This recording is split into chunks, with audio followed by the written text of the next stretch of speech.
All right, everybody. I'd like to talk a little bit about the mural behind me. The guy on the far left, his name is Rick Worth. He was the artist of this whole mural. He's a very popular artist around here. He's painted several of them, even cars around town. He hasn't really painted too many of him in himself. This is kind of the first one, and as you can see on the far left, he's actually painting the mural. It's pretty unique. This is the second time it's been painting. It's been sun faded before, so he's recently touched it up. If you notice the guy on the right with the white handlebar mustache, that's Mr. Chapman. He's a very famous person down here. He's a third generation conch. His grandfather purchased a house here right on Chapman Road back in 1870s for $350.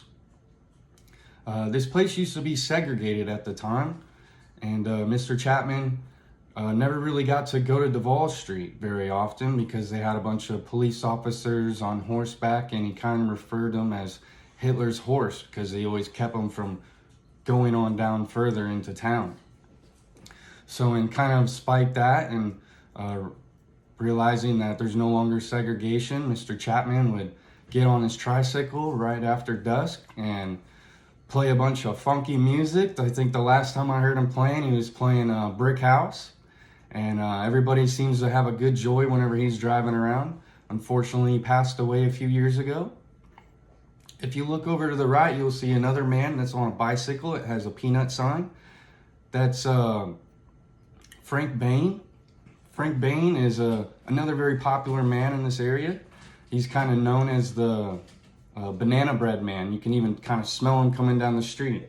He used to wake up early in the mornings and make banana bread and then go out and sell it to housewives and people on the streets, and he really competed with the local fishing market trying to make sales for his family. And if you look over to the very far right, you'll see a guy waving at you in a very slick outfit. That's the Seeking Cuban. We really don't know who it is. We have some guesses that it's Joseph Bumfardo. He's not a very good guy around here. People don't really like him. He kind of got ran out of town. He really disappeared. Nobody know where he went. He's not a very good guy because he got caught selling cocaine out of houses around here, and was just not good at all. So he just kind of disappeared, and it's kind of been a running joke around here. Where's Fardo? Even some of the famous singers, Jimmy Buffett, sung a concert with a shirt that said, "Where's Fardo?" It's pretty unique. If you look behind you guys, there's a grocery store. This is Mr. Johnson's grocery store. He's a fourth generation store owner here. They sell a bunch of different stuff, but they're really famous for their conch salad. If you haven't had it or heard of it, I'll talk about it a little bit later. If you want it, all you have to do is go in there and ask, and you can have a little bit. Now, this is basically the only left black owner business.